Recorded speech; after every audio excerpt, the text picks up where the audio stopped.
Hello, this is Dennis with A1 Telephone Service and Repair, A1 Electronics. You can get us on the web at www.a1-telephone.com, and you can also reach us at 618-235-6959. Today I want to show you a final checkout video of a duck telephone that Wally sent in from Canada. And this duck telephone is kind of unique because it's a single duck. You pick the whole duck up and it's the smaller version. Most of these duck phones end up being two pieces where there's a base of a duck and then you pick the top part up and use that as the telephone. So this one's pretty cool. It's kind of a slimmer, smaller model, and it's I think a better version of the duck phone. So anyway, basically this duck telephone has been surged many times, and the board that was originally in this duck phone is right here. And here's a piece of a ribbon cable from the dial board over to the main PC board. So we no longer need that piece, that's gone. And this is the main PC board. These IC chips are not really readily available, and I didn't have any in stock, and this phone was pretty ate up. A lot of the transistors were bad, and these two ICs are bad from the surge. And I believe I talked to Wally, and he gets a lot of surges, I think, from lightning and things like that. So anyway, basically this is the main PC board that used to be in the telephone, and as you can see they used a speaker on this board for receive and that. So basically none of this is going to be used any longer, and this gives you a little bit of a look at the board. And so that's kind of out of the picture now. We basically did a conversion to this telephone and got rid of that board.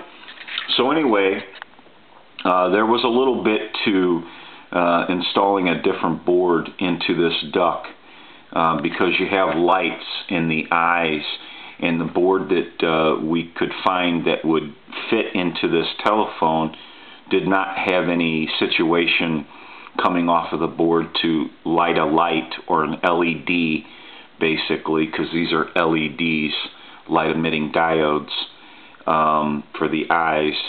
And so that we had to track down a voltage drop that would not affect the telephone board, and we also had to find it after the bridge rectifier, so that no matter which way the polarity was coming from the line, it didn't, because you might get the LEDs to light one way, but if someone's polarity was turned around on their line, it wouldn't light.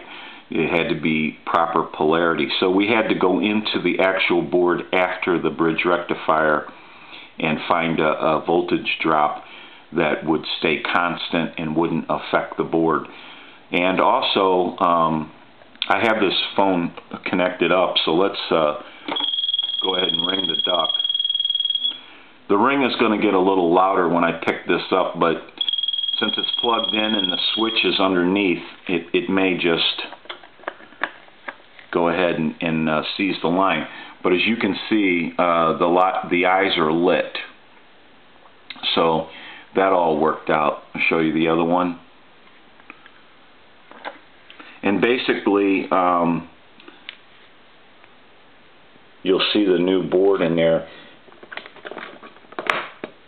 And this is where the area of where the lines go up for the LEDs into the head and into the eyes. This is the new board that we installed into the phone.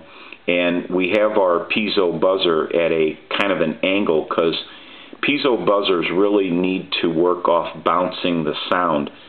So when you reflect the sound on the piezo buzzer, they get much louder. I'm going to go ahead and try to hang the telephone up. You'll see how loud that really is when the phone's not closed up. The LED that you see on the board is nothing but the ring circuit light, and that would not work in the eyes. I'll let it go one more time. And as you can see, the reflection of the sound, the audio from this piezo buzzer, is much louder when you reflect it off a situation. And that's why it's sitting in there at an angle. And the board sits in there, it's stabilized, it's not going to bounce around or move around, but that's how we had to kind of tuck it into the duck. There wasn't much we could do about that. So anyway, we brought some new lines over to the keypad, and all that's hot glued in. Everything's kind of hot glued in, and we had to, this board was not configured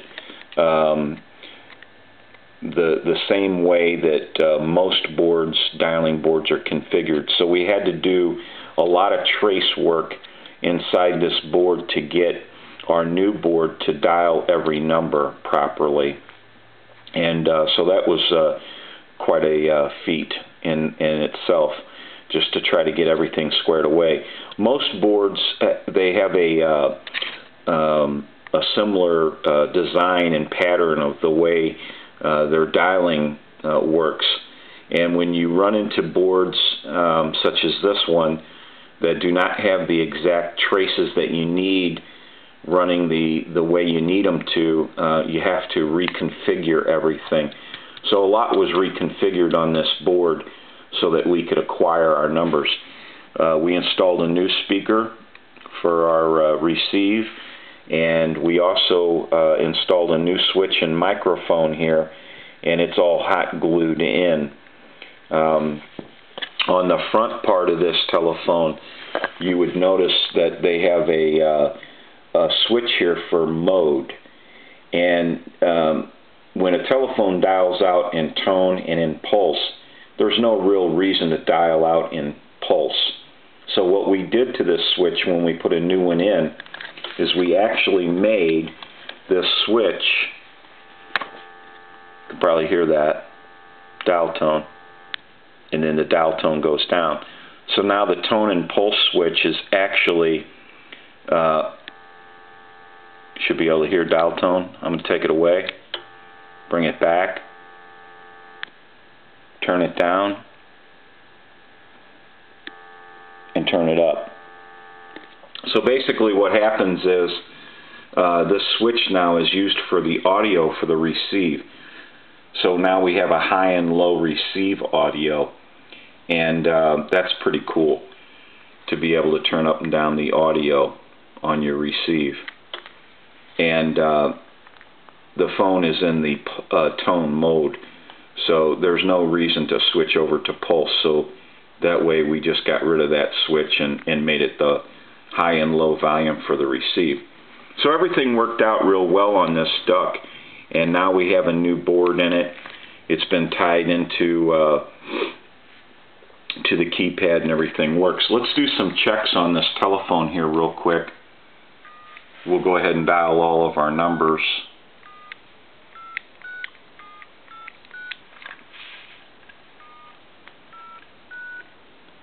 And I'm going to end in a 2. I'm going to go ahead and switch the line over to a regular telephone line, and we'll call like a time and temp number here. Should have dial tone. I'm going to lower dial tone with a switch. I'm going to bring dial tone back up, and I'm going to go ahead and dial a number here for time and temp. Good afternoon. Our body shop can repair. I'll turn it down. Turn it back up. Today is Friday, October 15th. The time is 2:39. Current temperature at 75 degrees. Go ahead and hit the hook switch, hang up, get our dial tone back, turn dial tone down, turn it back up. So everything is working in this telephone now, and basically it's ready to be sent back to Wally in Canada. And it was quite a neat little duct to work on, and it all worked out. And this telephone, we want to do one other thing. We want to check modulation. So I want to dial a 2 here. I want to put it back over in the analyzer. We'll go ahead and dial a 2. Take away dial tone. Hello, 1, 2, 3, 4, 5, 6. Every time you see that red indicator light on the analyzer, that means it's 100% modulation. Hello, 1, 2, 3, 4, 5, 6. Hello, hello. So we know everything is working in this duct now, and it's ready to be sent back. And it gives you a little look at a conversion to a duct telephone. This is Dennis with A1 Telephone Service and Repair, A1 Electronics. You can get us on the web at www.a1-telephone.com, and you can also reach us at 618-235-6959. Thank you for watching, and have a great day.